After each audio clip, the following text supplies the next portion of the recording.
This video is powered by the pros at Pascal Air Plumbing and Electric. Arkansas owned, Arkansas operated. GoPascal.com. All right, Tom Murphy is with us now with Whole Hog Sports and the Arkansas Democrat-Gazette. Tom, the Arkansas baseball team wins again last night, 25 straight at home. You saw a team come from behind once again. Now they traveled to South Carolina this weekend, a team that Dave Van Horn was very complimentary of. The hitting that South Carolina has in the middle of the order, veteran guys, how do they kind of stymie that, starting with Hagen Smith tomorrow night? Yeah, good morning, guys. Well, first of all, compliments to Texas Tech, man, a big-time hitting team. They were up 7-0 2 nights ago, the game I covered. And just 300-plus hitters all up and down their lineup, power, the whole thing, gap hitters. And Arkansas had to fight back. I mean, it looked pretty dire there, You got shut out, the game before at Alabama, and then you're down 7-0. I mean, it was a night game, so I already had a lead written. That wasn't good, and they came back and won it. So South Carolina's hitters, it's like Dave said, it's like all the SEC teams we play. There's always going to be some power guys, some dudes in the middle of the order that are really tough to work around. I mean, LSU had them, although Tommy White batted higher in the lineup, but Hagen's been on a good roll lately. He's been more efficient this year. And even though he didn't have the strikeout pitch going so much against Bama, he's going to fight and give you a chance. So it's the middle two. I mean, Molina came back, and after the early eruption from Bama last week, he fought back and really gave Arkansas a chance to win. It's the bats that have to come alive. After what Alabama did to them, every SEC team is going to study that video on what pitches they struggle with and how to get them out. And it looks like Aloy was a little bit more back to chasing some stuff against Texas Tech and Bama, and he's got to get back to what helped him rise up to – he went over 300 in one of the two games the week before against San Jose State, and now I think he's back in the 270s. So, the middle of Arkansas's order, Kendall Diggs, they need him back. Turns out he had a little shoulder issue. So they're in a little bit of a worry mode, if you ask me, about what's going to happen with some of their key hitting guys to get back on track. Yeah, you mentioned Kendall Diggs. It sounds like he's going to practice today and play tomorrow, according to Dave. It sounds also like Peyton Holt's going to start in the outfield. So how do you reorchestrate not just the outfield but the lineup if both those things are going to come into effect, Tom? That's a great question. I mean, we're past the halfway point of the season, and I think they say that all the guys who aren't playing are being good teammates and all, but you've had guys like Jack Wagner who sat for 2 weeks in a row and then have come in and hit a home run in a game and really contributed, and he got a little action in the two-game series against Texas Tech. Holt sat for a substantial amount of time when Souza was hot and Jared Sprague-Lott was playing well. I mean, when this season started, it felt like Holt was going to get the first shot at third base. And then Jared Sprague-Lott would be kind of the odd man out, the utility guy. But then when Stovall got hurt, it gave Sprague-Lott a chance, and he's been very effective. I mean, he had a 2-error game, I think, down in Arlington. But since then, his defense has been much better, and he's been one of the most consistent hitters they've had. So it's been really fun to watch how they piece things together. I mean, Jason Jones comes back and hits 2 doubles in the first game against Texas Tech when they really needed them.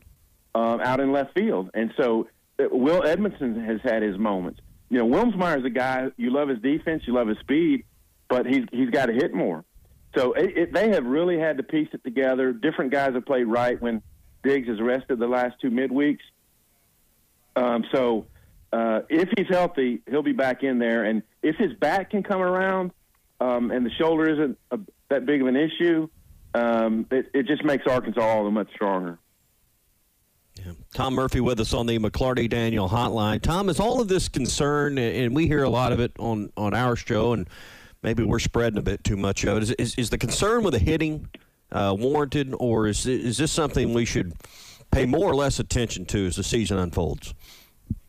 Probably the attention is about where it should be, because there is a concern, and in some of their end of season the defeats that have knocked them out of the tournament in recent years, they've just not hit in those games. You know, you think back to the Ole Miss game in 22, got shut out.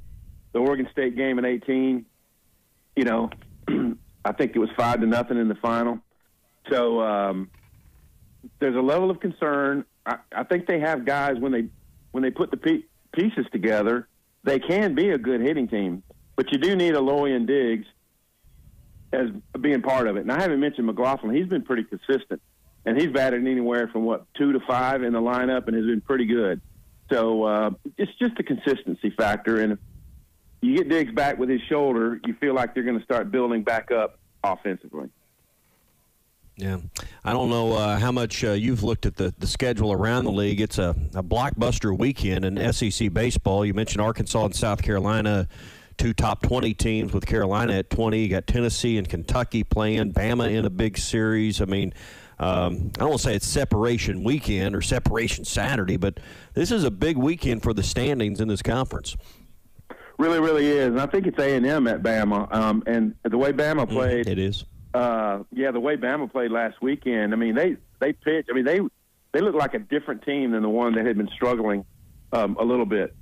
So you feel like they're going to give A&M a good run at it. A&M's offense has been incredible, and their pitching's been strong too. So, I mean, they moved up to number 1 because they've been on such a run right behind Arkansas until last weekend. So you're right. Kentucky's just been out of the blue. Where did that come from? And they've done it weekend after weekend. And, you know, you sweep Missouri or somebody, you're like, okay, you know, they're going to run into a hot team, but they haven't. And they've been beating everybody. So Tennessee, you know, if they're going to get back in it, they need to win the series this weekend. And it's just been weird to see Kentucky way up there, and then Tennessee and Vandy, who've been hot in recent years, they're playing catch-up, right? And Florida, too, having to play catch-up in the East.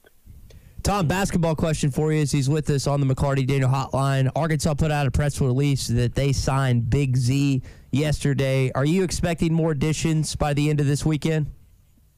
I would think so. And, you know, he's on to a bunch of guys, and we'll see how all this plays out. I would not have a great level of concern about that. And I'm going to say one thing on a sidelight right here. I for one, am really going to miss the division in the SEC. Houston Nutt went on a lament about this. I don't know probably during the off season, but that the divisions in football, I mean, they're going away. The divisions in division in basketball have gone away, and I don't like it as much. And in baseball, it's just not going to feel right. It's not going to feel the same that everybody's just clustered in there together. I don't like it. So on that note, these super team divisions in the Super League, I'm assuming that you're completely wholeheartedly against that proposal. And if you are, do you still think it might happen in the coming years? Well, I don't know. I look at that and I started to think, more geographically sound. You'd have to have a lot of schools sign off on it. The Pac-12 was the one that you look at USC and UCLA and traveling all over, super long trips for their volleyball teams and softball and all that. Doesn't make a lot of sense. I don't know. I think some sound reason. I'm not opposed to that thing that got leaked, the 70 teams. To me, I don't know. You have all these contracts with the SEC, and you'd have to work around a lot of stuff, and a lot of teams would have to part ways with longtime partners. The SEC football, or that South thing in football, would be massive.